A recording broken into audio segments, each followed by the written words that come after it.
¿Qué tal, amigos? Muy buenos días tengan todos ustedes. Pues fíjense que tengo un gusto y placer de nueva cuenta pues llevar a cabo esta charla. No es entrevista, es charla la que vamos a tener el día de hoy, y no nada más hoy.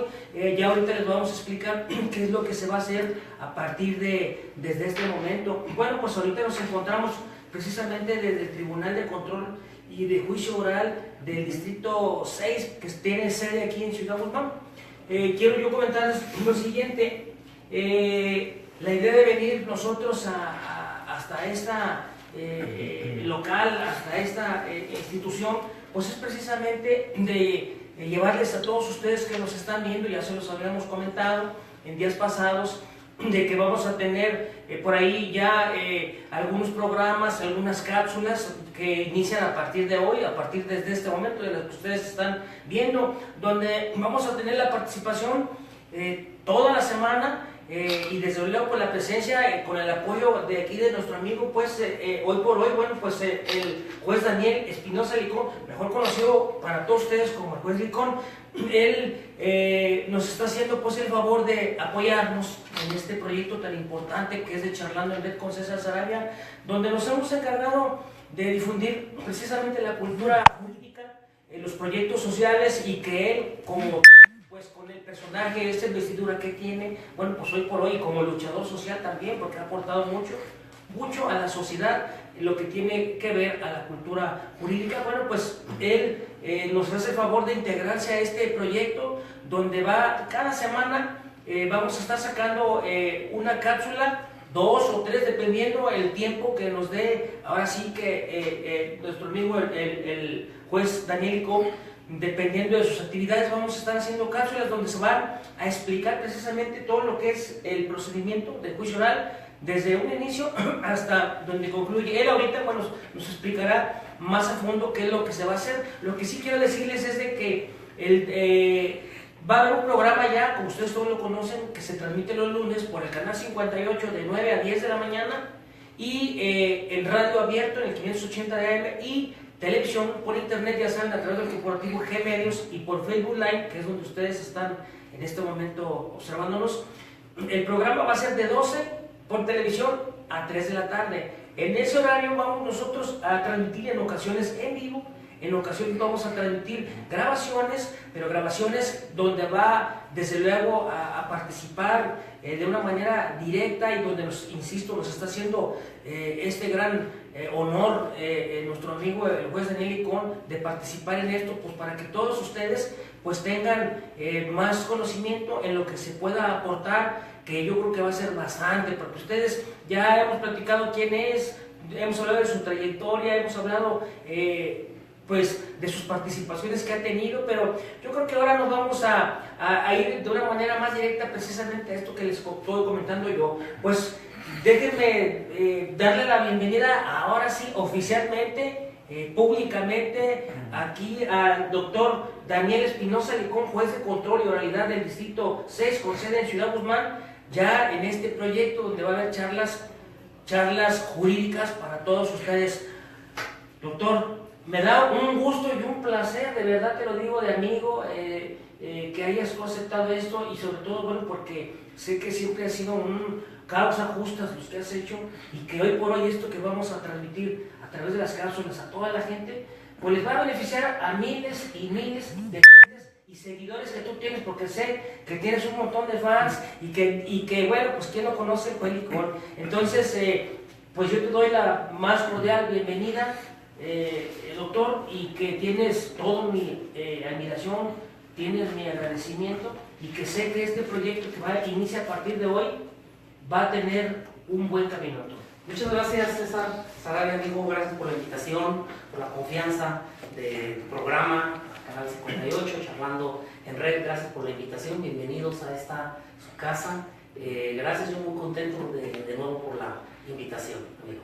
No, pues yo creo que nosotros estamos más contentos, de verdad estamos más contentos, porque creo yo que desde nuestras trincheras, ya sea en la ocasión allá donde transmitimos televisión en vivo, que es a través del corporativo G Medios, o bien a través de la radio en el canal 58, o bien en la locación que tengamos en el momento de llevar a cabo las cápsulas, como es el día de hoy aquí en este Tribunal de Control de Juicios Orales con sede en Ciudad Guzmán, pues vamos a estarles brindando todas y cada una de las etapas que desde luego nos va a hacer favor de explicarnos el juez Daniel Icón a todos ustedes, y que donde paso por paso pues él nos va a ir explicando cada una de ellas, todas las dudas, las participaciones que ustedes quieran tener, no lo duden, ahí mándenos, ya saben, por vía internet a través de la página de Charlando con César Sarabia, o en YouTube. Esto ya saben que en YouTube va a estar inmediatamente, hoy por la tarde ya lo pueden consultar por ahí,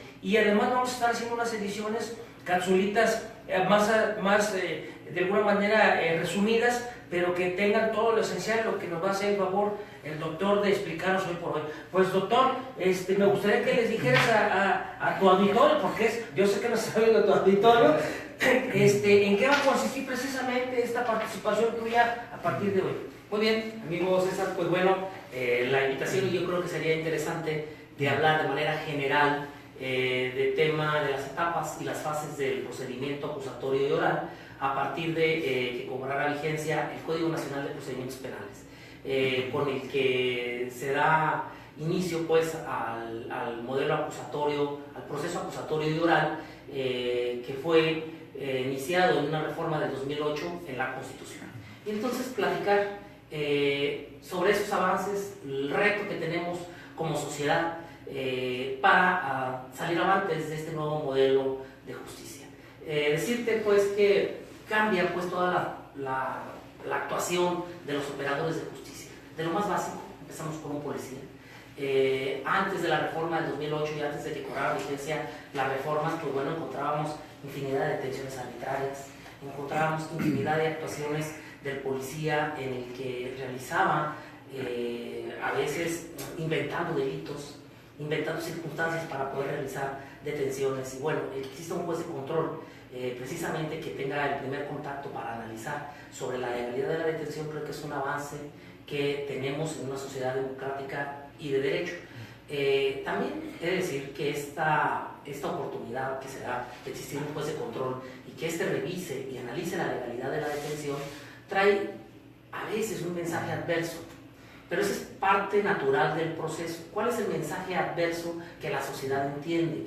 Bueno, que a la persona se le detiene y que llega con el Ministerio Público el juez y más rápido salió libre ante ellos, que más se entretuvieron los policías en realizar la detención que la persona saliera libre. Bueno, el mensaje adverso a lo mejor es de impunidad o injusticia.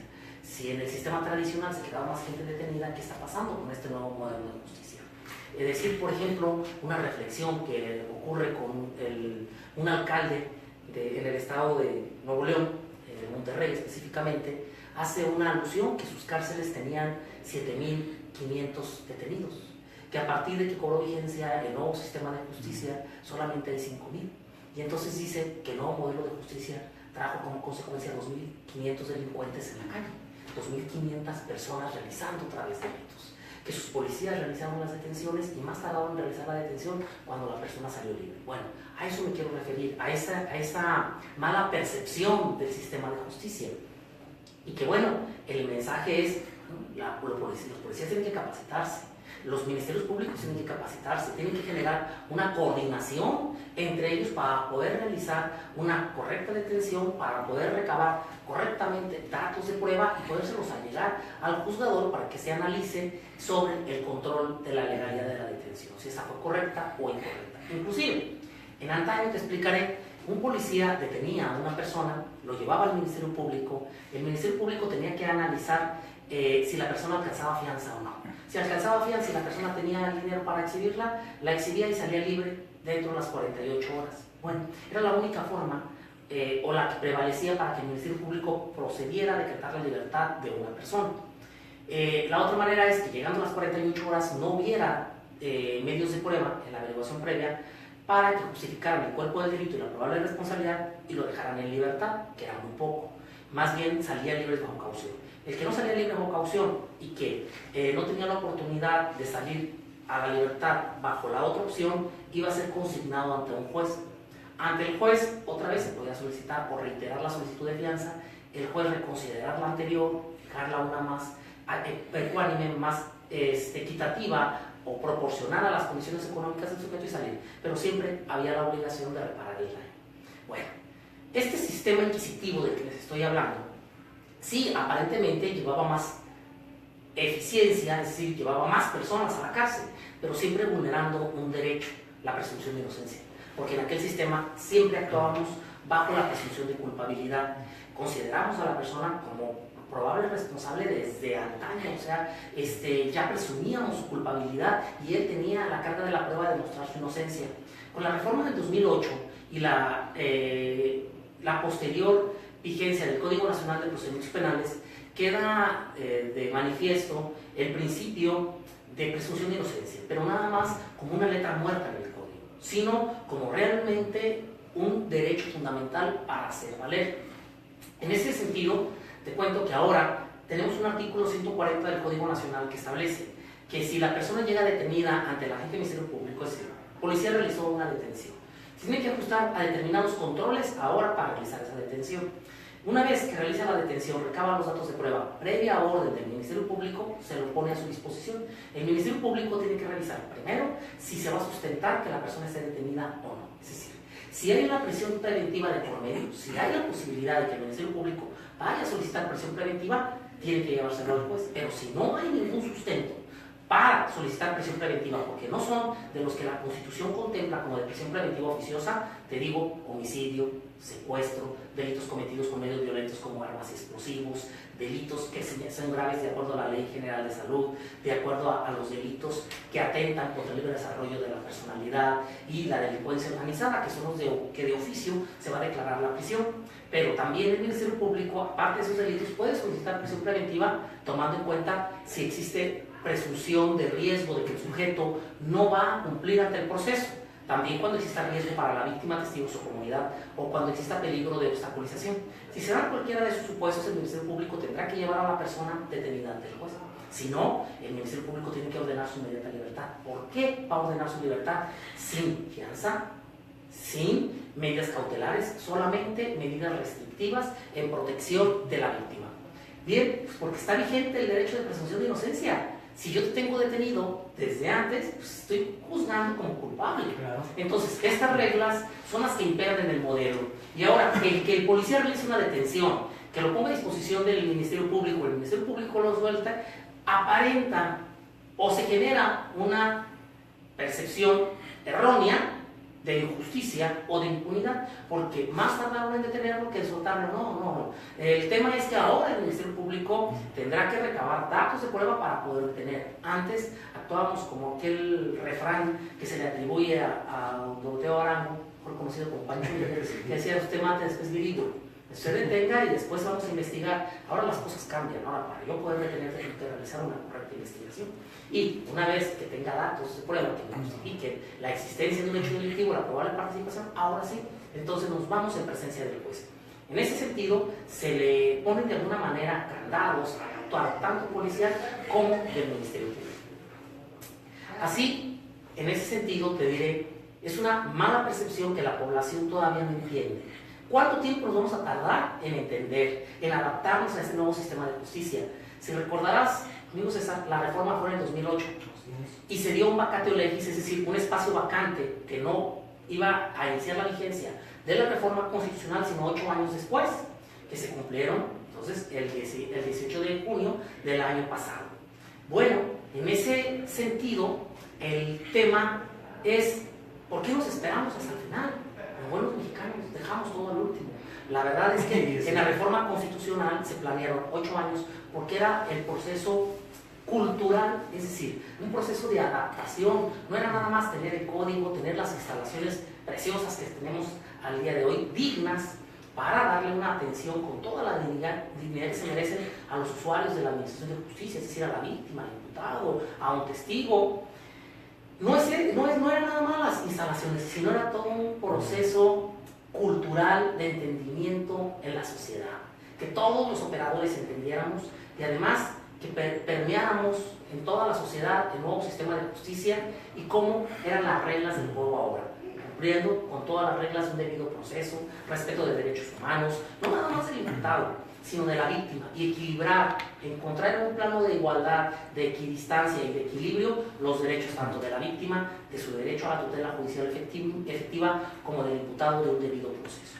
La víctima tiene derecho a que se siga un proceso, que haya una sanción, que haya la reparación del daño, el imputado que se le cumplan las reglas del debido proceso. Y no cumplíamos eso. ¿Te explico? En el sistema tradicional nos tardábamos 3 años en dictar una sentencia. A partir de una denuncia, integración de la averiguación previa, llevarlo ante el juez, que el juez dictara la sentencia y la posibilidad de una apelación, nos tardábamos 3 años. Hay un dicho latinismo que dice que justicia retardada, justicia denegada. Justicia que no es pronta, no es justicia. Y si nos tardábamos 3 años, entonces era evidentemente que era ineficaz el sistema de justicia, porque la víctima tenía que esperar 3 años a que se resolviera sobre la culpabilidad o no del sujeto. Pero además, tema de eficacia. Eficacia es lo correcto o incorrecto del proceso, lo correcto o incorrecto del resultado. Así, un resultado es eficaz en la medida que me haya satisfecho mis necesidades o mis derechos. Soy eficaz cuando soy rápido, soy eficiente cuando hago las cosas bien. En ese sentido, teníamos un sistema ineficaz porque nos tardábamos 3 años. Tema de eficiencia. De 100 delitos denunciados, solamente 2 llegaban a sentencia condenatoria. Teníamos un 98% de ineficacia. La víctima tenía solamente 2% de probabilidades que le repararan el daño. Bien, entonces teníamos un sistema ineficaz, ineficiente. ¿Qué se pretende con este nuevo sistema? Bueno, proteger el derecho de la víctima, que el delito no quede impune, que se esclarezca el hecho, proteger al inocente. Y el inocente puede ser la víctima, pero también puede ser el detenido. También puede tener esa calidad. Y entonces esa es la labor del juez de control en este nuevo sistema. ¿Ha habido infinidad de detenciones ilegales? Sí.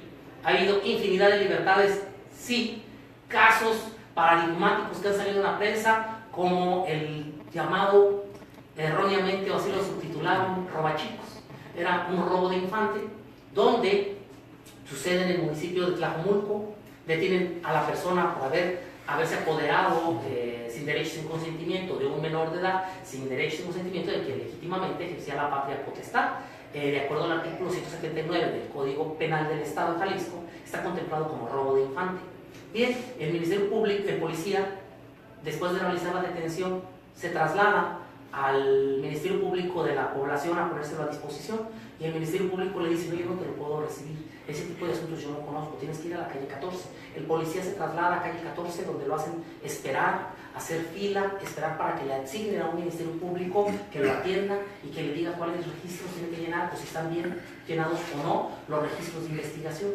Para eso se tardaron 4 o 5 horas en que le asignaran a un Ministerio Público. Los policías se le esperan con el detenido esposado en la patrulla, para cuando le asignan al Ministerio Público decirle: no, disculpen, es que la víctima fue un menor de edad, nosotros no vamos a conocer, tiene que irse a Ciudad Niñez. Allá está la gente del Ministerio Público especializado para que conozca del asunto. De ahí, de la calle 14, trasladarse a la Ciudad Niñez, 2 horas o 3 horas para que le asignen un Ministerio Público. ¿Cuántas horas transcurrieron? 8 o 9 horas. Bien, cuando se lo pone a disposición del juez, el juez dice que hubo demora en la disposición. El artículo 16 constitucional dice que cualquier persona puede detener a la persona en el momento en que esté cometiendo un delito o inmediatamente después de haberlo cometido, poniéndolo sin demora a disposición del Ministerio Público. Sin demora, la Corte resuelve en una tesis relevante que es el tiempo estrictamente necesario que el policía tiene que utilizar para trasladar del lugar donde se realizó la detención a la agencia del Ministerio Público. ¿Puede haber alguna circunstancia que me entretenga? Sí. La Corte dijo: son 3 requisitos que pueden generar que el policía se tarde. Hechos fácticos reales, comprobables y lícitos. Hechos fácticos reales. ¿Qué son los hechos fácticos? A ver, ¿por qué? ¿Cómo? ¿Cuándo? ¿Por qué se entretuvo? Explíqueme. Hechos fácticos reales. No invente cosas. Dígame la realidad. ¿Qué fue lo que aconteció? Hechos fácticos reales, comprobables. ¿Cómo me lo demuestra? Levánteme registros, llene registros y dígame que hubo un choque, dígame que hubo un derrumbe que no podía trasladar, dígame que había lluvia, dígame que a lo mejor usted venía de Tlajomulco y hubo un embotellamiento en el periférico, que casi no hay, y que eso lo entretuvo 2 horas. Bueno, es un hecho comprobable, compruébemelo, levánteme los registros para comprobar eso y que sean lícitos. ¿Dónde está la licitud? La licitud, de acuerdo al artículo 63 del Código Nacional, está en 5 rubros: obtención, producción, reproducción, admisión y desahogo del dato de prueba. Así que el policía se tiene que ajustar a todos esos rubros para poder justificar: oiga, me tardé 9 horas porque llené registros, porque había tráfico, porque hubo un choque y me entretuvieron, porque resulta que la patrulla se quedó sin gasolina, porque en el camino la patrulla se ponchó una llanta y no teníamos refacción, hasta que no fue otra. Dígame cuáles son los hechos fácticos, reales, comprobables, ilícitos, que justificaron que usted lo pusiera de inmediato al detenido del Ministerio Público. Pero en este caso que te cuento, transcurrieron 9 horas y no había un hecho fáctico real, comprobable, ilícito, porque no fue más que falta de coordinación, falta de organizarse administrativamente, policías y Ministerio Público. Por eso se tardaron 9 horas. ¿Qué es lo que hace la compañera juez? Pues decretar una detención ilegal porque le genera duda todos los registros. ¿Por qué? Porque no los llenaste a tiempo, porque no hubo conducción y mando. Bueno, y empieza la prensa a irse a la yugular a la compañera juez porque decretó la libertad.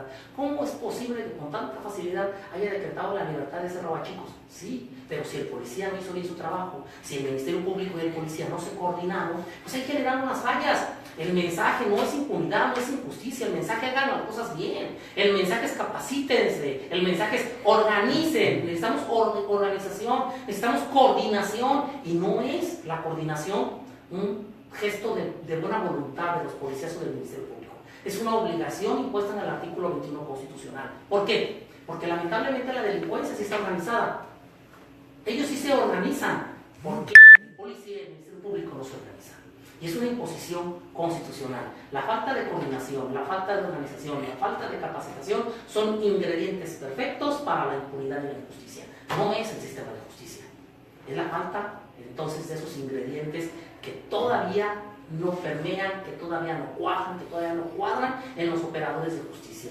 ¿Cuál es la falla? La falla es humana. La falla no es de las leyes. Podemos tener una ley imperfecta, pero si tenemos buenos operadores, hacemos de esta ley imperfecta, hacemos magia, hacemos justicia. Podemos tener una ley perfecta, pero si no tenemos buenos operadores, no va a servir de nada. Tenemos que ser buenos intérpretes y buenos operadores. Yo te comentaba en otras entrevistas y pláticas que hemos tenido, tocando el punto ese que se me hace muy medular, quiere decir que aún hoy por hoy le falta más preparación a las corporaciones, más que haya un poco más o un todo regulación entre ellas, que haya organización, aparte de la preparación, insisto, a los primeros respondientes. Sí, mira, yo debo decir que ha habido bastante capacitación, que ha habido bastantes recursos por CETEC, la Secretaría Técnica del Consejo de Coordinación para la Implementación de la Reforma Constitucional, pero también de apoyos federales para municipios y para Estado en el rubro de seguridad pública. Y entonces ha habido cantidades realmente considerables para el rubro de capacitación. El problema es, ¿quiénes son los operadores? ¿Quién capacita? Si realmente se leyeron 2 o 3 artículos y van y les explican lo que entendieron de los 2 o 3 artículos, o si realmente son operadores que realmente entienden el modelo, que tienen un buen bagaje de entender el sistema para poderlo explicar. Y ojo, explicárselo en palabras policiales, explicárselo al policía, y no ir a dar una cátedra filosófica de lo que es el modelo, porque eso ellos no quieren. Yo te diré que sí ha habido capacitación para policías y ministerios públicos. Y si entramos a los portales de transparencia, vas a ver las cantidades enormes de dinero que se ha gastado en el rubro de capacitación. Una capacitación del municipio que tú quieras. Hablamos del caso de Tlajomulco, el policía de Tlajomulco fue debidamente capacitado, las autoridades municipales se preocuparon y se ocuparon para la capacitación, inclusive nos invitaron a varios juzgadores del Distrito 6 a dar capacitación, que la estábamos dando los lunes a las 7 de la mañana. ¿Por qué los lunes a las 7 de la mañana? Porque era el horario en el que podíamos nosotros llegar a quedarnos ahí 1 hora y media, 2 horas dándoles plática, y de ahí trasladarnos a Ciudad Guzmán a realizar nuestras actividades como juzgadores, respetando siempre nuestros horarios laborales. Claro. Entonces se ajustaron a esos horarios, y así tu servidor y varios compañeros participamos en esa capacitación, también ministerios públicos. Me queda claro que el policía sí fue capacitado. Entonces, ¿cuál es el problema? Voy a insistir, consolidación. Bien, yo entendí el artículo de esta manera. Bien, el Ministerio Público le dirá, no, señor, el artículo es en este sentido. Pero el juez interpretó el artículo de otra manera. Bien, ¿qué necesitamos consolidar? Organizarnos los operadores, policía, Ministerio Público y juez, que se homologuen criterios y que se vaya permeando entonces los criterios de los juzgadores, de los tribunales de segunda instancia y de los jueces de amparo, que nos dan los lineamientos para decir las cosas son de esta manera. Te pongo un ejemplo, por ejemplo. El caso contacto policía con un ciudadano. El simple aspecto ordinario de ir caminando por la calle o ir conduciendo tu vehículo y que un policía te diga, párese, le voy a hacer una revisión. Bien. ¿1000 veces lo hicieron? Sí. Ahora, para el policía poder hacerlo, se requiere que justifique razonablemente el policía por qué lo va a hacer. ¿Por qué? La Corte sacó 2 criterios muy interesantes sobre ese tema de control del policía, del contacto del policía con el ciudadano. ¿Puede un policía acercarse a un ciudadano, hacerle alguna revisión, hacerle alguna entrevista o hacerle unas preguntas? Y la Corte, la primera sala de la Corte, saca una tesis, criterio relevante con el rubro derecho a la libertad personal, características de los niveles de contacto entre una autoridad que ejerce facultades de seguridad pública y una tercera persona. Y aquí la Corte nos da los lineamientos de cómo debe de actuar el policía. Bien, la consolidación de la que te estoy hablando es explicarles esta jurisprudencia, esta tesis jurisprudencial a los policías, a todos los policías del Estado, explicarles cuáles son los niveles de contacto. Son 3. El primero es una simple inmediación, el segundo es una restricción temporal y el tercero es una detención en sentido estricto. ¿Cuándo aplica y cuándo opera cada uno de estos niveles de contacto? Y eso es lo que debe de saber el policía. A lo mejor el policía leyó el artículo 16 constitucional, pero no entendió y no supo que había 3 niveles de contacto. Tuvo una capacitación de primer respondiente, pero ahora necesitamos consolidar los criterios y homologar la forma de actuación de todos los operadores y generar esa sinergia de coordinación, de estar en contacto, en comunicación constante, en mejoras de prácticas, que fallamos, vámonos a hacer las cosas mejor. Esto es falla-error. La falla es muy costosa socialmente, porque es que un sujeto, probable responsable de un delito, esté en la calle y que lo más seguro es que vuelva a delinquir, como aquel sujeto que también salió en la prensa apodado el Kevin, que hablaban de 8 o 9 detenciones, que entraba por una puerta y salía por la otra, y al día siguiente otra vez robaba, y otra vez detenía, y otra vez salía. ¿Qué pasa? ¿Qué está sucediendo? ¿El sistema de justicia genera eso? Yo creo que no es el sistema de justicia, no es el modelo acusatorio, son las malas prácticas, es la falta de consolidación del modelo. Somos los operadores que estamos fallando. Oye, ¿y cuánto tiempo? Digo, también es una de las pláticas o consideraciones que siempre he hecho en todas las charlas. ¿Cuánto tiempo va a tardar para que este modelo de justicia ya se consolide y no pase precisamente lo que tú dices? Porque es cierto, la sociedad es muy etiqueta y dice, como el caso que me acabas de mencionar, que ya sale una vez, entra y luego sale, entra y sale, entra y sale. ¿Cuánto tiempo va a pasar para que realmente se consoliden y se homologuen tanto ministerios públicos, policías, jueces, magistrados, para que esto llegue a funcionar como debe ser? No analizamos con detalle el plazo del vacatio legis, es decir, el plazo de 8 años para que cobrara vigencia el Código Nacional. Esos 8 años no fue una ocurrencia al azar de los legisladores federales, fue un estudio consensuado, fue un estudio sociológico, filosófico, estructural. ¿Cuánto tiempo se tardaría en que la sociedad entienda el modelo?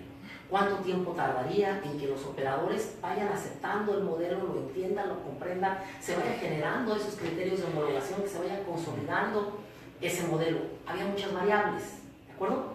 No obstante esas variables, se estableció que el plazo era entre 8 y 10 años. Entre 8 y 10 años. ¿Por qué entre 8 y 10 años? El proceso de lo que dura un joven estudiando una carrera de derecho, los peritos estudiando una profesión en una determinada ciencia o arte, los nuevos juzgadores, ¿sí? Bien, su carrera 5 años, las prácticas, los ejercicios profesionales, y bueno, se habló de un plazo de 8 a 10 años. Constitucionalmente se estableció el plazo de 8. Te pongo un ejemplo, en Colombia. A partir de la reforma. A partir de la reforma, 8 años. En Colombia, el proceso fue de 10 años, nosotros fue 8. Ese proceso de Colombia de 10 años, después de que entra el modelo a funcionar al 100% en toda la sociedad, empezaron a ver esto que nosotros estamos viviendo el día de hoy, esa percepción de injusticia y de impunidad que el modelo acusatorio está trayendo, y el gran culpable es la reforma constitucional. Es que estamos culpando a la reforma, no estamos culpando a los operadores. Bueno, en Colombia estuvieron a un paso de darle marcha atrás a la reforma. ¿Cuál era su argumento? No está funcionando, hay más libertades, hay más impunidad, hay más injusticia, las víctimas no están viendo la reparación del daño, vamos a regresar al modelo. Bueno, otra vez empiezan los organismos económicos, Banco Mundial, Banco Interamericano de Desarrollo, Fondo Monetario Internacional, a inyectar dinero al modelo. ¿Por qué? ¿Por qué los organismos internacionales monetarios querían o tenían interés en el modelo? Fácil, ellos quieren certeza jurídica en sus inversiones. ¿Y cómo les genera certeza jurídica a sus inversiones? Que si tienen un conflicto penal, laboral, administrativo, civil, penal, que se resuelva de manera eficaz, rápido y eficiente. Bien. No que los llevan a un problema, por ejemplo, laboral de 10 años, donde pierda su empresa, una materia penal, una administración fraudulenta donde la hicieron quebrar, 3 años de juicio y 98% de probabilidades de no recuperar su dinero. Entonces, ¿quiénes eran los grandes interesados de la reforma? Pues las personas que controlan los dineros. Y en ese sentido, invierten. Y ahora, el modelo de Colombia te puedo decir que es un éxito. Porque Colombia fue mucho, en bastante, una cantidad considerable, es decir, nuestros maestros, yo aprendí mucho de los colombianos, aprendí mucho de los chilenos, de los guatemaltecos, de los costarricenses, pero te diré, ellos también tuvieron esa idea de querer regresar al modelo. Al final se concretizó. ¿Cuánto tardaron? Tardaron entre 10 y 12 años. En el Estado mexicano, regreso, fueron 8 años de vacatio legis para capacitarnos, para las instalaciones, pero vuelvo a insistir, como buenos mexicanos dejamos todo al final. Y entonces ya llegó la fecha límite, ya se inauguraron todas las salas, sí, ya trabajamos y todos felices y contentos. El sistema de justicia en el país cambió, ahora es color de rosa. No, señor. Necesitamos todo ese proceso de consolidación, de buenas prácticas, de homologar criterios, de estar bien coordinados todos y que esto esté marchando como un relojito suizo. Y eso se tarda entre 8 y 10 años. Entonces, nuestro proceso va a tardar, no es de la noche a la mañana, no es una ley, una buena ley la que nos cambie como sociedad, que cambie a los operadores del modelo de justicia. Entonces, es un proceso lento, pero seguro. Es un sistema de justicia, yo siempre lo he dicho, que cumple con los estándares internacionales en torno a calidad de justicia. El problema es que me están dando a manejar un Ferrari en empedrado. Bien, el Ferrari necesita una pista para poder escuchar su motor, su velocidad, lo hermoso de manejar un vehículo de esos. Bueno, pero manejan en un empedrado de Jalisco, de la zona metropolitana del estado. Y verás que no te va a servir, y vas a decir, no, es que el Ferrari falla, fíjate que rápido se revientan las llantas, fíjate que pega mucho, fíjate que hasta el motor se le cayó porque me cayó en un bache. No, es que no es el vehículo. Necesitaba una pista, necesitaba circular en una rúa adecuada. Bueno, pues eso es lo que tenemos, un sistema de justicia donde todavía estamos en empedrado.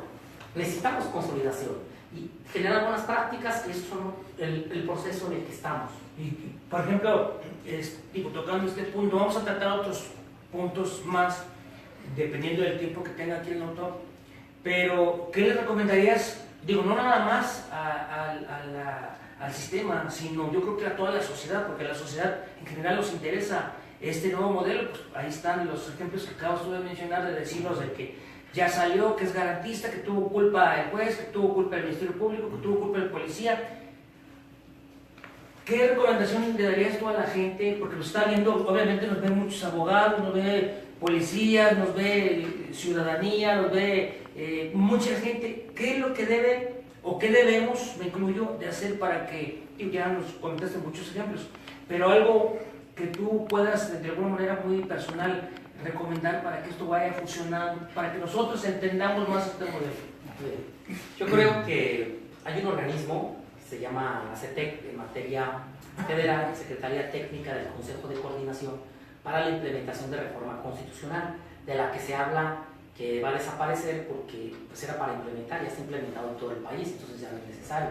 En el Estado se creó un organismo muy similar a la materia federal, que es el organismo de implementación estatal, que dirige muy dignamente nuestra amiga Lileiris Morán Ferrer. Yo creo que estos organismos tienen que sufrir una modificación, porque ya no es para la implementación, ahora es para la consolidación. Y entonces tienen que rediseñarse esas instituciones para generar esas buenas prácticas, para generar esa consolidación. Y bueno, yo creo que todavía falta bastante difusión. Faltan todavía instituciones que todavía no entran al 100. Te pongo un ejemplo. Yo soy víctima de un delito, derecho fundamental contemplado en la Constitución, 20 constitucional apartado C fracción 1, tengo derecho a un asesor jurídico gratuito, es decir, a un abogado. Ya no, si yo no tengo dinero para pagar a un abogado particular, no quiero gastar dinero en el abogado particular porque es meterle dinero bueno o malo, yo tengo mi derecho fundamental de tener un asesor jurídico.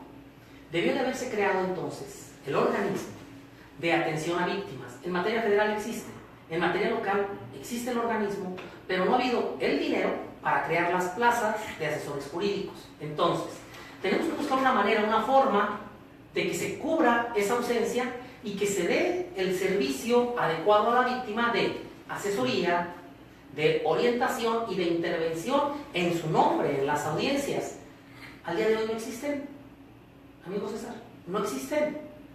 Si se creó la Comisión Estatal de Víctimas y tenemos representantes y tenemos líderes quienes representan determinados organismos, perfecto. Señores, yo ocupo que esas personas que tienen ya una instalación y tienen escritorios, sí, yo no los ocupo, yo ocupo al de a pie, yo ocupo al asesor jurídico aquí a un lado de la víctima, que vaya a su casa a buscarla, explicarle, que lo cite, que le atienda, que le dé toda la asesoría y orientación que la víctima tiene derecho. Bueno, para cumplir con ese mandato constitucional, en la Ley Estatal de Víctimas se genera un segundo transitorio, que nos dice que en tanto no se generen las plazas de asesor jurídico, la Comisión Estatal de Derechos Humanos va a cumplir con esta función. Bien, a la Comisión Estatal de Derechos Humanos le avientan la papa caliente. La Comisión Estatal de Derechos Humanos, en términos del artículo 102 constitucional, es incompatible. ¿Por qué es incompatible? Porque ellos son garantes de los derechos fundamentales de los derechos humanos. A mí pueden poner una queja como juez por haber vulnerado un derecho fundamental. ¿Quién va a conocer? La Comisión Estatal de Derechos Humanos, pero yo aquí lo tengo como parte, y como parte puede apelar, puede recurrir, puede imponer queja, pero en mi organismo de revisión personal, al Consejo de la Judicatura del Estado. Y entonces, de alguna manera es incompatible la función. Al margen de esa incompatibilidad, pues tienen que entrar en función para cumplir con la ley. Pero resulta que no crean plazas de asesores. Ellos tienen a los abogados que atienden y que le dan trámite a todas las quejas de derechos humanos, y a la par tienen que dar asesoría jurídica. Entonces, ¿o qué hacen? O atienden las quejas de derechos humanos y le dan trámite a sus quejas, o vienen a estar en audiencia asesorando, orientando, interviniendo en nombre de las víctimas. Entonces, yo reconozco que está saturada la institución de la Comisión Estatal de Derechos Humanos, que le pusieron una carga laboral excesiva, que sin personal pues no es factible dar un servicio eficaz. Bueno, es un ejemplo, amigo César, es un ejemplo de cómo el modelo no ha cuajado. Bien, la población, la ciudadanía en general, tiene la obligación de ir a enterarse y decirle al Ministerio Público: oiga, explíqueme cómo es eso de los juicios orales. O venir a decirle a un juez: oiga, quiero que me explique el juicio oral. No, yo creo que es una labor del Estado el explicar, el difundir el modelo, y no nada más con 2, 3 programas o comerciales que se dan en la televisión o en la radio, sino yo creo que se requiere un proceso más de permear en la sociedad el modelo de justicia. Yo me he dado Tú cuenta, apuntas, por ejemplo, con tu programa. exactamente era lo que yo te iba a comentar en este momento. Yo, hoy por hoy, yo no me he dado cuenta, de que haya alguna institución allá específica, pero ya certificada, que le diga o oriente, ya no ni siquiera que los capacite, que oriente a la sociedad civil en general. Estas cuestiones que nosotros hacemos, este tipo de charlas, de difundir precisamente la cultura jurídica, es a toda la sociedad civil en general, desde luego a la comunidad jurídica, y a todas las personas que quieran de alguna manera aprender, auxiliarse, aportar lo mucho o lo poco que puedan captar a través de los medios. Yo por eso, de verdad que yo estoy muy agradecido contigo, doctor, y estamos esperando también ahorita que venga el doctor Homero Vázquez. Él es presidente de la Cátedra Nacional de Derecho Jorge Carpizo Magrego, que también va a hacer unas aportaciones muy importantes a este proyecto académico 100%, y que desde luego es social, porque no se cobra ni un centavo. Esto quiero que sepa que el juez Licol ha participado, y con mucho orgullo lo comento, en eventos donde su servidor, como parte de la Red Nacional de Organizaciones Civiles que está por acá, él ha participado, igualmente que otros investigadores académicos, en foros, en seminarios, donde proporcionan y dan su conocimiento, desde luego que es muy vasto.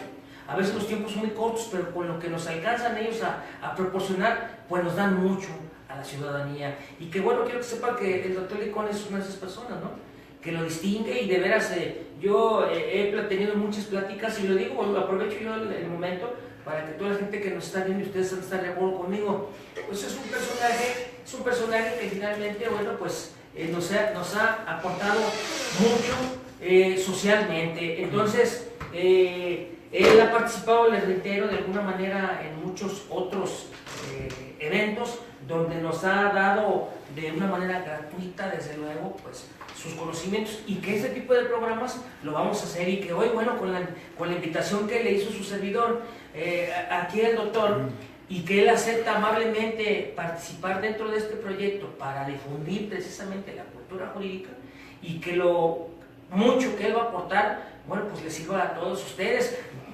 Va llegando aquí otro de nuestros compañeros, doctor Licón. Me gustaría invitarlo a la mesa. Claro, que pase, amigo. Pásate, por favor. Ya llegó con nosotros el doctor Homero Vázquez Ramos. Él es presidente de la Cátedra Nacional de Derecho Jorge Carpizo Magrego. Él es profesor, investigador y académico, y algunas otras cosas más. Él se las va a comentar. Pásate, por favor.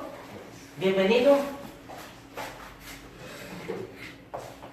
Gracias, qué gusto, doctor, saludarlo. ¿Qué tal, doctor? César, ¿Cómo buenas estás? tardes.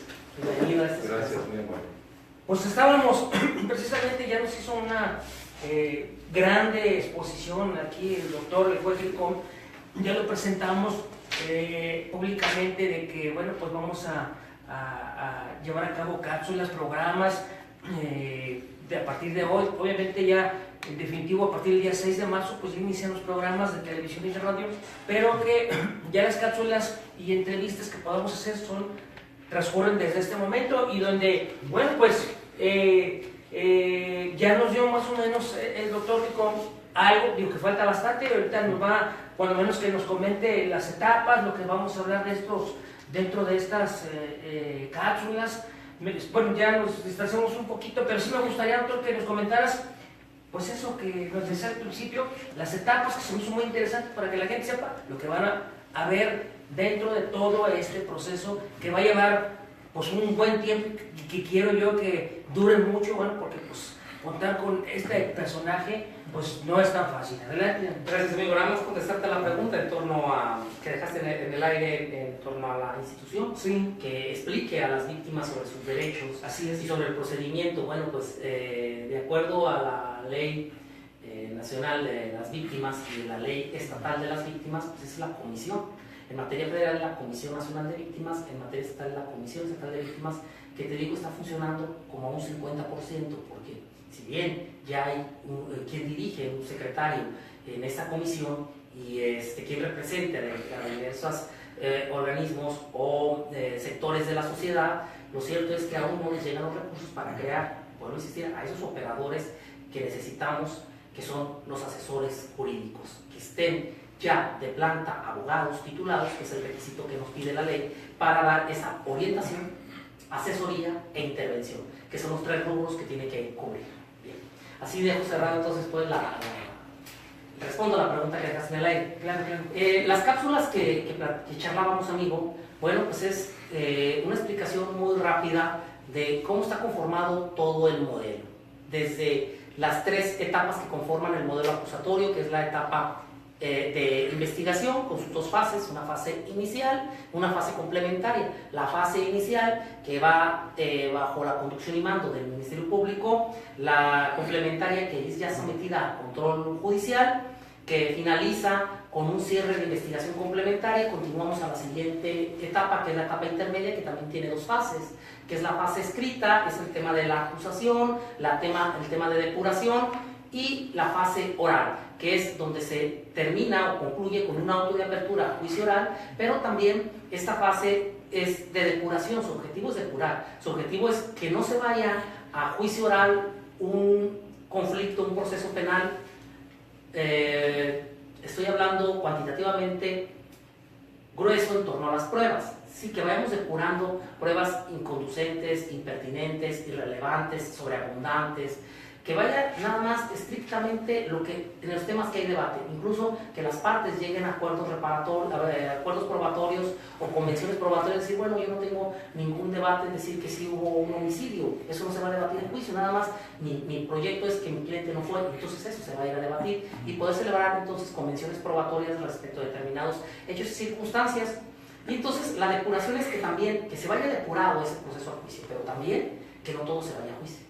¿Sí? Que el juez les explique, los exhorte a efectos de poder llegar a un acuerdo reparatorio, a una suspensión condicional del proceso, que son los mecanismos alternativos de solución de controversias, o una forma de terminación anticipada, que sería un procedimiento abreviado, en el que las partes, midiendo sus fuerzas probatorias, determinen, bueno, pues es que sí va a haber, hay mucha probabilidad de una sentencia condenatoria, vamos a un abreviado, donde te vas a obtener como beneficio que te reduzcan hasta 1/3 de la pena. Entonces, este auto de apertura, esa audiencia, fase oral, que termina con el auto de apertura, es precisamente el filtro para que se vaya todo depurado o no se vaya, pueda terminarse anticipadamente. Deja de decirte, contar que en 2 años y 6 meses que estamos operando el modelo de Ciudad Guzmán, hemos tenido solamente 5 juicios orales. Esto no te implica que haya injusticia y impunidad, no. Implica que la mayoría de asuntos terminaron a través de un procedimiento abreviado. Recientemente hubo un caso muy relevante en la población de Sayula, que corresponde a este distrito, un asunto que los periodistas le pusieron la mataviejitas, porque fue una persona que privó de la vida de una señora de 80 años. Bueno, pues estábamos a punto de irnos a hacer el 6º juicio oral, pero en esta etapa que te cuento, llegaron a un arreglo para irse a un procedimiento abreviado y terminó condenada a 15 años, 6 meses. ¿Qué es lo que favorece? Bueno, pues le redujeron alrededor de 6 años a la mujer por ese tercio que le ofrecieron, ese tercio de reducción de la pena. Bueno, decirte entonces que no hay impunidad y no hay justicia. Sí está funcionando el modelo. Sí hay tropiezos, pero es parte del proceso de consolidación del modelo. Bueno, termina entonces con el auto de apertura a juicio oral, y esto es lo que se manda a un tribunal de enjuiciamiento. Son 3 jueces distintos del anterior, y ante ellos se va a desahogar entonces la etapa de juicio oral, que son 3 audiencias. Es la audiencia de juicio oral, de debate, es la audiencia de individualización de la pena y sanción, y es la audiencia de explicación y lectura. Y con eso terminamos las etapas y las fases del modelo acusatorio, y ya vienen los recursos. Entonces, el plan, yo creo que sería hablar pues de cápsulas, hablando de cada una de las fases, el tema de control de detención, el tema de flagrancia, el tema de actuar de policía, el tema de actuar del Ministerio Público, del abogado defensor, del asesor jurídico, y entonces esas cápsulas serían explicar en términos generales, con detalle, pues los aspectos o particularidades de cada una de las etapas y de las fases. No, bueno, pues a mí se me hace muy interesante, qué bueno que llegaste, doctor. Iniciamos esta cápsula, bueno, pues también por la atención y respeto aquí a nuestro amigo Daniel Icón, el güey, ya saben, es que pues él es una persona muy ocupada, y también ahorita lo bueno que no tiene por ahí ninguna audiencia, por eso estamos aprovechando este espacio. Pero yo vuelvo a reiterar mi gratitud, mi agradecimiento para ti, doctor, de veras. Es un halago el que hayas aceptado esta invitación de este proyecto de Charlando en Red para llevar a cabo estas cápsulas. Y aparte, recuérdenlo, usando nomás unas cápsulas, a partir del día 6, lunes 6 de marzo, o sea, falta como 2 semanas y medio, 3, todos los lunes con los horarios habituales, radio, canal 58 de 9 a 10 de la mañana, a través del 580 de AM, en televisión por internet vamos a seguir transmitiendo de las 12 del día a las 3 de la tarde, o sea, tenemos 3 horas. Dentro de esas 3 horas vamos dependiendo de los temas y la ocupación de aquí, de nuestros amigos personajes, un espacio se va a llamar Charlando con el juez Daniel Licón, reconocido, ya lo conoce, aquí está, y que bueno, está haciendo el favor de ser parte de este proyecto tan interesante y que va a ser más aún, porque bueno, de alguna manera u otra vamos a seguir nosotros difundiendo lo que es la cultura jurídica. Va a haber otro espacio también, bueno, pues ya lo habíamos platicado aquí con el doctor Homero, este espacio dentro de charlas jurídicas se va a llamar Cátedra Nacional de Derecho Jorge Carpizo Magrego, donde desde luego vamos a contar también con la participación tuya, doctor, y así ya lo habíamos platicado, donde vamos a tener, bueno, pues también invitados, vamos a tener charlas, sobre todo académicas, charlas con investigadores universitarios, con actores políticos, desde luego, para ver sus puntos de vista, y pues invitados que puedan resurgir dentro de la misma academia, que yo sé que son muchos, pero ¿por qué no nos dices ahora tú un poquito, doctor, para que ya no lo dijiste, pero aprovechando este espacio, que va a quedar ya como una cápsula que va a subir y que nos están viendo? Pues ya nos lo habías comentado en otro programa que habíamos tenido, pero ¿por qué no le dices a la gente precisamente qué es la Cátedra Nacional de Derecho Jorge Carpizo? Muchas gracias, César, por la invitación, y muchas gracias desde luego al público televidente que nos hace el gran favor y el honor de vernos y sintonizar tu muy atinado y difundido programa. Desde luego es un honor que en esta mesa pueda estar compartiendo el tiempo con un personaje de la ciencia jurídica como lo es el doctor Daniel Licón, que además es muy brillante en su función pública, el cual me honra en estar aquí. La Cátedra Nacional Jorge Carpizo es un foro permanente de análisis, de reflexión en torno a los temas de ciencia jurídica y de las ciencias políticas. Surge el 27 de marzo de 2009 con la presencia y autorización del propio Jorge Carpizo para acercar la ciencia jurídica a los estudiantes y que de esta manera se pudieran ir fomentando y formando nuevos cuadros estudiantiles a muy corta edad para la consolidación de la ciencia, la tecnología y la innovación en este país que tanto requiere de estos rubros. Por lo tanto, se hace nacional cuando la Universidad Nacional Autónoma de México, por conducto del Instituto de Investigaciones Jurídicas, que además había sido ya rector el doctor Jorge Carpizo de la UNAM, decide incorporarse a esta cátedra para que tuviera ese rango de carácter nacional y de esta manera no fuese solo un foro de la Universidad de Guadalajara, sino que sirviera como un homenaje nacional a Jorge Carpizo por sus grandes aportaciones. Y en ese aspecto, desde 2009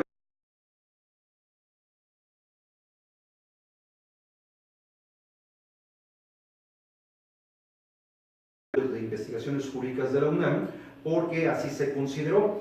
Y en esta cátedra participan destacados académicos nacionales e internacionales, hoy en día de varios países de los 5 continentes, en donde tenemos una red nacional e internacional de colaboradores con el fin de acercar, reitero, la ciencia jurídica a los estudiantes y estimularlos tempranamente para que se incorporen.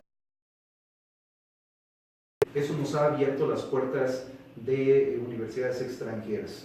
Recientemente, la semana pasada, por ejemplo, estuvimos en el Congreso Mundial de Derecho Constitucional, donde se reúnen académicos de más de 30 países, las mejores mentes brillantes en derecho constitucional, a debatir acerca del presente y futuro de la Constitución, y nos dio mucho gusto que allí estuvo presente la cátedra, que estuvimos a cargo de una mesa de trabajo, que participamos en otras como ponente, y que además los estudiantes de la Universidad de Guadalajara pudieron tener la oportunidad de asistir a este magno evento. Pues ya habíamos comentado en una charla que tuvimos hace unos días, cuando vinimos a visitar aquí al doctor Licón, nos diste pues más o menos referencia de lo que era la cátedra. Ya hoy por hoy nos vuelves a comentar en qué consiste. Pues para concluir esta presentación, digo, y darle la bienvenida nuevamente antes de retirarnos. Esta cátedra ya lo hemos platicado que da conferencias y que cuenta con Observatorio de Derechos Humanos, Defensoría de Derechos Humanos y cuestiones de eso. ¿Por qué nos dices tantito de eso? Sí, claro. Dentro de las actividades permanentes que tiene la cátedra está el Observatorio Estatal de Derechos Humanos que tiene la Universidad de Guadalajara y que está vinculado con el Observatorio Nacional de los Derechos Humanos, con los observatorios de derechos humanos que tiene la Secretaría de Gobernación y la propia Comisión Nacional de los Derechos Humanos, como una actividad permanente.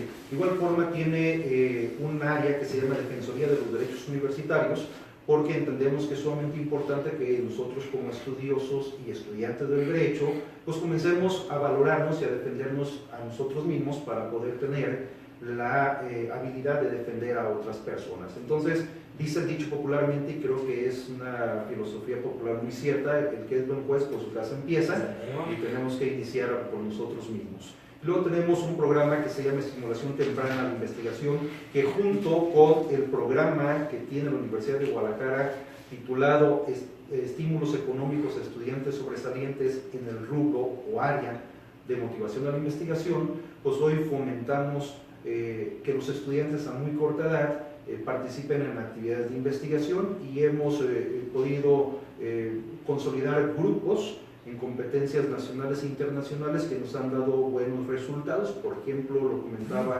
sesión pasada, el año pasado tuvimos segundo lugar en una competencia mundial en Holanda y en otra competencia obtuvimos un tercer lugar que digamos es muy bueno para nosotros, ¿no? En diciembre del año pasado estuvimos dentro de los 10 equipos mejores del mundo de 64 universidades de 5 continentes, donde participaron 334 equipos en la ciudad de Bogotá, Colombia, en materia de Sistema Interamericano de Protección de los Derechos Humanos.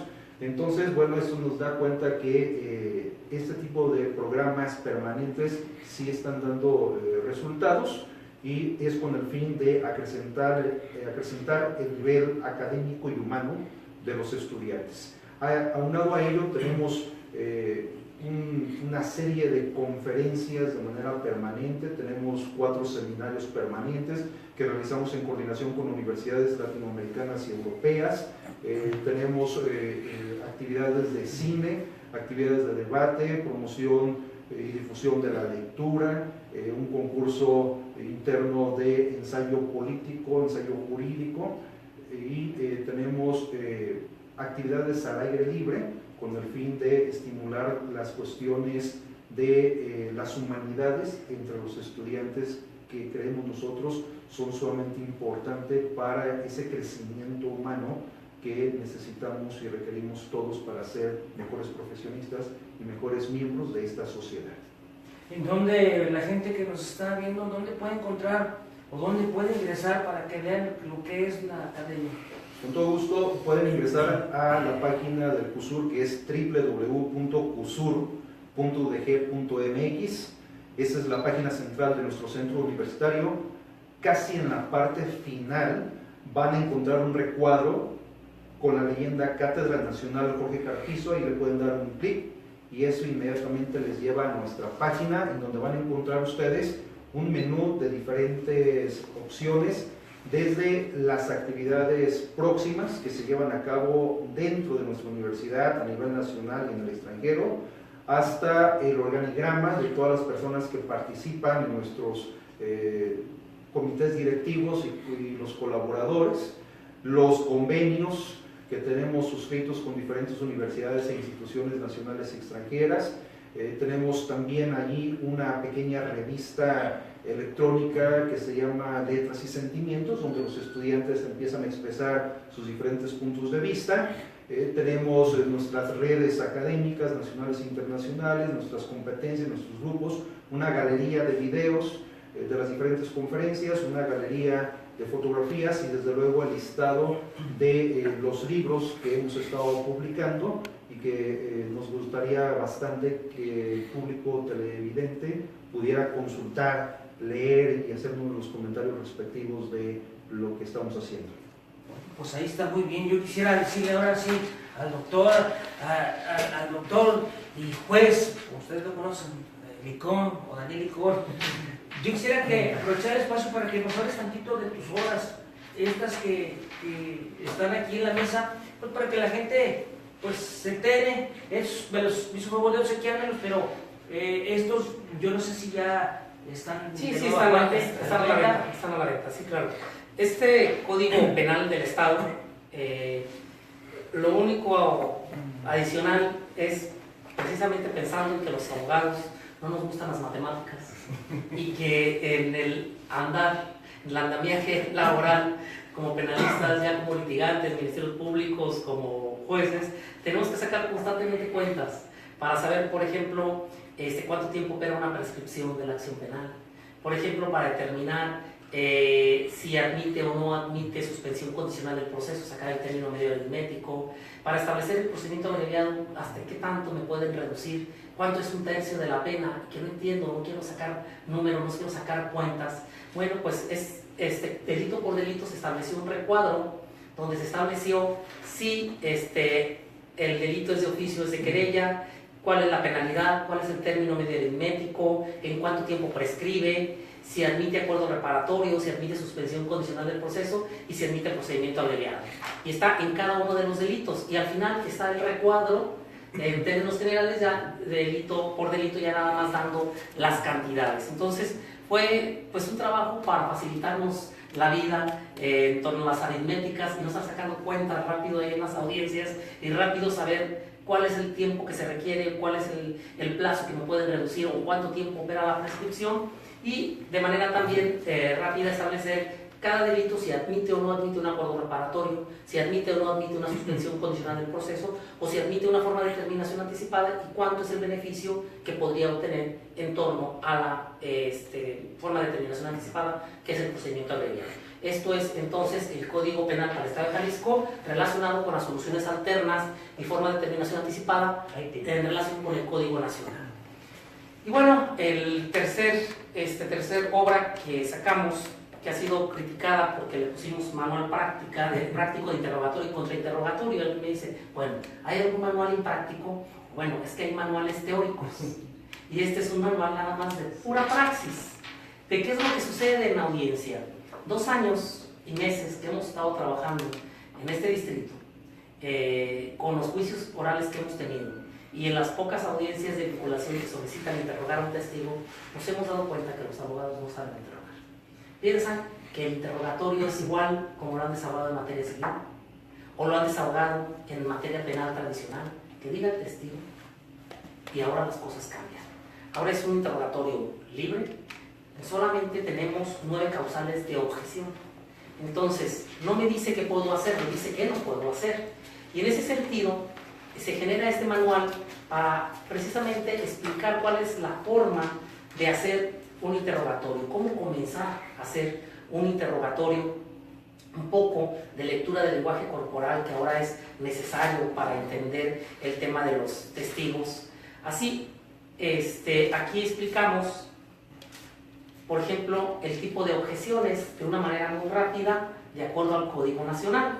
Hay 9 causales de objeción: las preguntas compuestas, ambiguas, conclusivas, impertinentes, irrelevantes, conclusivas, que tienden a ofender, que tienden a coaccionar, y sugestivas. Son 9 causales de objeción. Doy conceptos de cada uno y doy ejemplos de cómo hacerlo de manera sencilla, cómo hacer una objeción de acuerdo a esas 9 causales. Les pongo de manera muy específica cómo hacerlo. Por ejemplo, aquí les pongo las 9 causales y les explico cómo hacer de cada una. Ejemplo: primero, objeción, su señoría, con fundamento no dispuesto en los numerales 373 y 374 del Código Nacional de Procedimientos Penales. La pregunta es compuesta, ya que se formulan 2 interrogantes en una. Y para hacerlo esto ágil, ya la siguiente sería de la siguiente manera: objeción, señoría, con el mismo fundamento. La pregunta resulta ser ambigua o poco clara, ya que no es claro el planteamiento. Y así doy ejemplos de las 9 causales. Bien, les digo en un diagrama muy sencillo cómo hacer la objeción, cómo se plantea, pero también les digo cómo hacer un interrogatorio, cómo empezar con un interrogatorio. Así que les digo cuáles son los tipos de preguntas que sí podemos hacer. Aquí está un mapa mental en la parte final. En este mapa mental explicamos que se pueden hacer preguntas introductorias, es decir, para introducir un tema. ¿Me puede dar su nombre, por favor? ¿A qué se dedica? ¿Usted conoce a mi representado? Sí. ¿Por qué lo conoce? Ah, porque cometió un delito. ¿Qué delito? ¿Me pueden narrar los hechos? Y entonces preguntas introductorias, hacer preguntas descriptivas, narrativas, abiertas, cerradas, seguimiento, transición, hipotéticas. Ahora bien, lo voy a trasladar al día 1 de febrero del 2016. ¿Recuerda qué sucedió? A mediodía. Bien, entonces les planteo cómo hacer las preguntas, cuáles son las preguntas que no son objetables y cuál es el proceso de objeción. Entonces es un manual práctico, refiriéndome a la praxis, de cómo hacer un interrogatorio en una audiencia oral, ajustándonos al Código Nacional de Procedimientos Penales. Muy bien, y también tienes por ahí otra obra, pero no está aquí, creo que es el Código Nacional comentado, que ese fue el primer, en el estado de Jalisco, el primer código comentado, porque ya a esas alturas hay infinidad de códigos, pero el primero del estado de Jalisco fue el de su servidor, en coautoría del amigo y maestro Javier Alberto García, que fue el primer código entonces comentado en el estado de Jalisco del Código Nacional de Procedimientos Penales, que es también muy sencillo, es explicar cada uno de los artículos, un punto de vista, una reflexión, si hay algún criterio jurisprudencial nuevo o anterior, qué interpretación le pudiéramos dar, y relacionar, está correlacionado con todos los artículos del mismo código y de la Constitución, incluso de algunas sentencias de la Corte Interamericana de Derecho. ¿Dónde pueden encontrar estos obras, doctor? Bueno, lo que pasa es que sabes que no utilizamos editorial, entonces no están a la venta en librerías, solamente se pueden conseguir con el maestro Javier Alberto García o con su servidor, que son los que lo tenemos y ahí nosotros nos encargamos de distribuirlo. Te voy a decir la verdad, es que nosotros escribimos estos no porque pensáramos que fuera negocio o porque quisiéramos venderlos, fue un material trabajado para nosotros. Es un material que nos servía. Javier es defensor público, es el coordinador de Defensoría Pública, entonces él ocupaba el material, yo también ocupaba el material, entonces hicimos ahí una sinergia ambos y nos pusimos a escribir qué es lo que sucedía en la audiencia, qué ocurría, qué ocupábamos, y entonces nunca nos imaginamos, la verdad, que fuera a resultar un éxito, porque se han agotado todas las ediciones. Este último se presentó el 5 de diciembre en la Feria Internacional del Libro. Tengo pedidos en Colombia, en España. Yo nunca me imaginé que de allá fueran a pedir esos manualitos. Digo, bueno, pues es que está relacionado con mi código. Y me dicen los españoles, sí, yo no quiero. Entonces, bueno, ha resultado un éxito. Yo creo que vamos a pensar la manera de hacerlos, la venta un poco más accesible a quien los quiera. Pero cualquier pregunta sobre cómo adquirirlo, pues que se comuniquen con su servidor. Les doy el número celular donde pueden llamar y entonces pedir el manual o el Código Penal o el Código Nacional, que es el 3 x 3 44 19311. Ahí pueden entonces pedir información y ya nos ponemos de acuerdo para ver cómo se los hacemos llegar. Muy bien, y si tú me lo permites, doctor, digo, vamos a estar ya participando en estas cápsulas y todo. Digo, si tú así lo tienes, no tienes inconveniente que las personas también que quieren adquirir estas obras, pues allá a la página de su servidor, Charlando T, y yo con muchísimo gusto le paso el dato aquí al juez, al doctor Nico, pues para de alguna manera hacérselos llegar, porque yo creo que sí vale la pena. Bueno, pues ya nos facilitó prácticamente mucho a todos, entonces yo creo que es algo muy bueno que tenemos que tener todos. Pues para concluir, me gustaría a los dos primeros, doctor Daniel Nico, pues quisiera hacer una invitación a todas las personas que nos están observando ahorita, primeramente a que pues vean a partir de ya las cápsulas que se van a hacer. Dos, a que estén atentos a los programas. Ya inician el día 6 de marzo, en unos días más. Esos son los programas donde va, obviamente uno de los programas, ya lo habíamos dicho, esas cápsulas que se van a presentar, y los programas, eso en un espacio que se va a llamar Charlando con el juez Daniel Licón, a través de radio y de televisión abierta y por Facebook Live, y desde luego también otro espacio que tendrá el nombre de Cátedra Nacional de Derecho Jorge Captizo Madrego, que estará desde luego también dirigida y conducida por mi amigo el doctor Homero Vázquez Ramos. Ya saben, pues él es el presidente precisamente de la Cátedra Nacional de Derecho Jorge Captizo Madrego. Entonces, ¿por qué no les hace bien? Pues a todos los amigos de Charlando en Red, amigos de César y amigos de Daniel Licón, están invitados. estaremos pasándonos un buen rato platicando sobre el modelo acusatorio. Ya les explicó el amigo César que serán cápsulas muy prácticas y sencillas. No voy a meterme a cuestiones filosóficas, va a ser más aspecto práctico de lo que ha ocurrido en las audiencias y cómo poder llevar a buen puerto el desahogo de las audiencias, las fases y las etapas del modelo. Así que invitados en las fechas y horarios que el amigo César ya dio, pero que también estará publicando constantemente a través de las redes sociales. Pues bien invitados y ahí nos vemos, amigos. Doctor.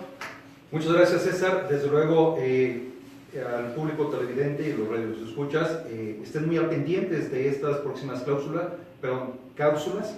Es con la intención de acercarnos más, de despejar ciertas dudas, de colaborar y de vincularnos, en el caso de nosotros, la universidad, con la sociedad, y de también hacer saber que la investigación no es cosa del otro mundo, es algo muy sencilla, que todos tenemos la capacidad de hacer investigación y de esta manera podemos ir contribuyendo a la mejora continua de nuestra sociedad a la que pertenecemos.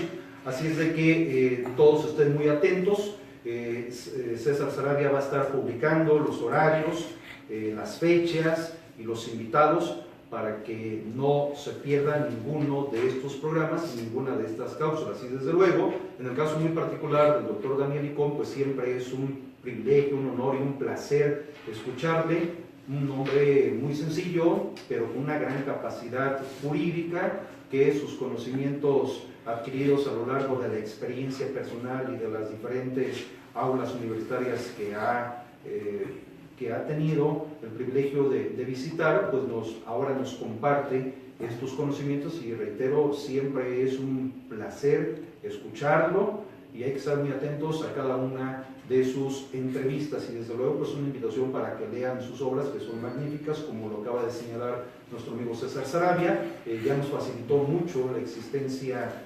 práctica a los abogados que litigan materia penal y a los que no, pues también es un gusto leerle y comentarle siempre sus libros.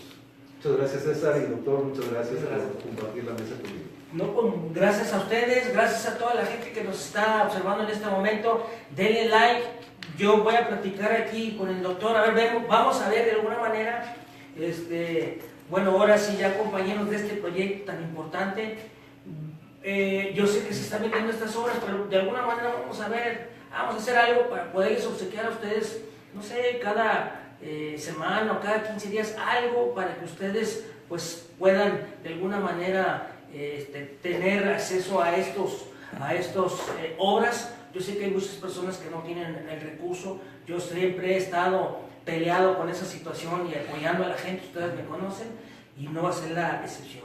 De alguna manera vamos a hacerle. Yo sé que el doctor es una persona, el doctor Licón me refiero, es una persona muy centrada, es una persona que desde luego también es muy humana, hay que recordar. Desde luego no hay otra distinción aparte, al contrario, también mi amigo aquí, el doctor Romero, pues es la misma situación, los dos en su rubro, uno como parte de la universidad y el otro como parte de un organismo pues dentro hoy por hoy de los tribunales, como juez, como funcionario público, que insisto es excelente. Entonces pues los invito a que nos vean, denle like por ahí a los programas.